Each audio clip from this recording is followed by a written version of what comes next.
भारत अपनी ऊर्जा की जो जरूरत है उसमें से महोदय 90% हम करते हैं इंपोर्ट, और केवल 10% हमारा घरेलू उत्पादन है। और ये जो 10% घरेलू सप्लाई है महोदय, ये और घटने वाली है। क्यों? क्योंकि हमारी आबादी बढ़ती जा रही है। मतलब दूसरे देशों पर भारत की जो डिपेंडेंस है उसमें इजाफा होता चला जाएगा। ये चिंता का सबब है। और जो एनर्जी क्राइसिस भारत ने अभी देखा है वो दोबारा रिपीट ना हो, यह सुनिश्चित करने का प्रयास भारत सरकार कर रही है मान्यवर।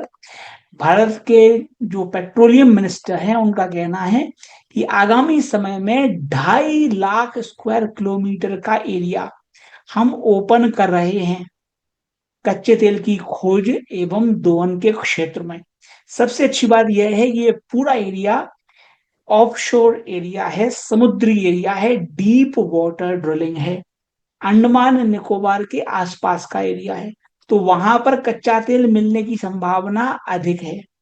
और ये जो बिडिंग हो रही है इसमें संभावना है कि विदेशी कंपनियां भी आएंगी। अगर अमेरिकन यूरोपियन कंपनियों को हमने स्वागत किया तो भारत कच्चे तेल की फील्ड में जो अभी 10% अपने देश का हमारा प्रोडक्शन है डिमांड का, वो बढ़ाने में कोई समय नहीं लगेगा। बहुत जल्दी हम कच्चे तेल के क्षेत्र में भी आत्मनिर्भर बनने जा रहे हैं। मान्यवर, भारत सरकार की ये सराहना करूंगा मैं कि हम लोग लगातार जो हमारी रिफाइनिंग कैपेसिटी है वो हम बढ़ाते चले जा रहे हैं। कब बढ़ाई हमने? जबकि अमेरिका ने नहीं बढ़ाई, यूरोप वाले तो इन्वायरमेंट के चक्कर में पड़े हुए हैं, लेकिन भारत रिफाइनिंग कैपेसिटी खड़ी कर रहा है। साथ में अगर हम प्रोडक्शन कैपेसिटी मतलब कच्चे तेल का उत्पादन और कर पाए तो हो जाएगा सोने पर सुहागा। भारत अमीर बन सकता है, विकसित बन सकता है 47 में नहीं, 2047 तक हमें इंतजार नहीं करना है महोदय। 2030 में हम विकसित बन सकते हैं बशर्ते कच्चे तेल का खोज एवं दोहन का कार्य तेज गति से मोदी जी के नेतृत्व में चलता रहे। किंतु साथ में आपने ध्यान देना है, जो न्यूज फ्लो आ रहा है, रेड सी में भी अटैक हो गए हैं आज। अब हो सकता है इसके चलते मार्केट थोड़ा नेगेटिव रिएक्शन दे। हूथीज ने अटैक किया या किसने अटैक किया, नोबडी नोज। बट रेड सी जो कि स्वेज नहर से होकर गुजरता है, स्वेज नहर मिलती है रेड सी से। अगर मैं आपको मैप पे दिखाऊं रेड सी मैप, तो महोदय रेड सी अलग है। रेड सी जो है वो ये है आपकी सेवा में,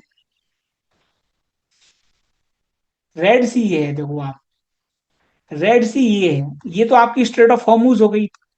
रेड सी आपका ये है, यहां हमला हुआ। ये दूसरी शिपिंग ब्लॉकेड है, ये दूसरी शिपिंग रूट है जो कि बहुत सकरा है। तो यहीं पर कहीं पर बमबारी हो गई।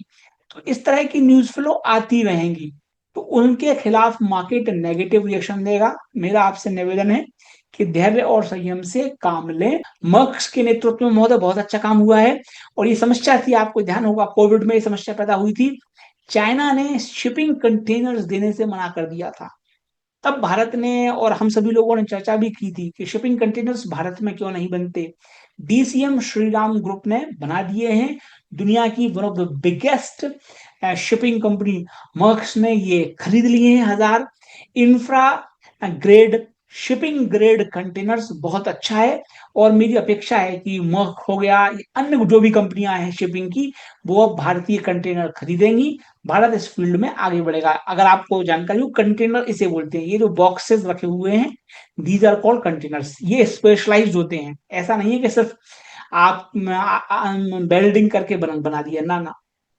इंजीनियरिंग मार्वल होता है, बहुत मेहनत लगती है, टेक्नोलॉजी होती है, एक्सपर्टीज होती है। उसके दम पर डीसीएम श्रीराम ने बनाए हैं, बहुत अच्छा है। तो कहा जा रहा है कि साहब भारत में अर्निंग अपग्रेड्स आएंगे। स्वागत है महोदय। बट प्रॉब्लम है एल नीनो की, उसके प्रति आप जागरूक रहिएगा। ऊपरी लेवल पर हमने फ्री एसेट बनाते रहना है, गिरावट के लिए हमेशा तैयार रहना है। अच्छी खबरों के प्रति हम तैयार हैं, लेकिन बुरी घटनाक्रम, नेगेटिव घटनाक्रम से निपटने की हम तैयारी हमेशा करने का प्रयास करते हैं। दूसरा महोदय, जो अमेरिका में भी कहा जा रहा है कि जिस तरह एआई कंपनियों ने बवंडर खड़ा किया, भय खड़ा किया वो गलत था। अब चूंकि भारत में ना नहीं हुआ, लेकिन आप देखिए अमेरिका में हो रहा है। सेम चीज जो मैं आह्वान कर रहा था कि भारतीय प्रधानमंत्री जी, भारत सरकार, नेतागण कहें, नहीं कहा उन्होंने, बट अमेरिका में पीपल आर सेइंग क्या ये गलत है। इस तरह आप कह दो कि सबकी नौकरियां चली जाएंगी, इस तरह आप कह दो कि सबके पेट पे लात पड़ जाएगी, it's not going to happen. और हो अथवा ना हो, ये गलत मैसेजिंग है। इससे आप मार्केट डिस्ट्रॉय कर रहे हो, मार्केट बर्बाद कर रहे हो, और एआई कंपनियां अपना भविष्य बर्बाद कर रही हैं। कल को सोशलिस्ट आ गए अमेरिका में, सब धरा का धरा रह जाएगा, कोई कुछ नहीं हो पाएगा। आदरणीय वित्त मंत्री साहिबा ने फ्रांस में कहा है कि मिडिल क्लास के कारण भारत ग्रो कर रहा है। मैंने मैडम से कहा, भैया बहुत अच्छी बात कही है आपने, उस मिडिल क्लास के लिए आप क्या क्या कर रही हो यह बताने की कृपा करें। उस मिडिल क्लास के लिए टैक्स बेनिफिट आप दीजिए, मिडिल क्लास को अपर मिडिल मिडिल क्लास बनने में मदद कीजिए। अभी तक हम किस पर फोकस थे? बीपीएल को ऊपर मिडिल क्लास में लाना, बिलो पॉवर्टी लाइन को मिडिल क्लास में लाना, लेकिन अब मिडिल क्लास को हमने ऊपर ले जाना है। तो भारत सरकार ऐसा करेगी, मुझे अपेक्षा है, तभी भारत विकसित राष्ट्र बन पाएगा। प्रधानमंत्री मोदी जी ने भी बोला है कि साहब विजनरी लीडरशिप है, जलवा है, जिसके कारण भारत में पेट्रोल डीजल मिलता रहा है, एलपीजी मिलती रही, बहुत बढ़िया, आपको साधुवाद है। लेकिन ट्रंप को भी क्रेडिट जाता है, अमेरिका को भी क्रेडिट जाता है कि उन्होंने शिपिंग आर्टरी खुली रखी। स्ट्रेट ऑफ हॉर्मुज से शिपमेंट आती है, रशिया से सैंक्शन हट गए, अमेरिका ने खुद अपना प्रोडक्शन बढ़ाया। तो दोनों चीजें लगी हैं, भारत सरकार का भी जलजला है, लेकिन अमेरिकन कंट्रीब्यूशन भी है, कच्चा तेल सस्ता हो, ऐसी हमारी अपेक्षा है।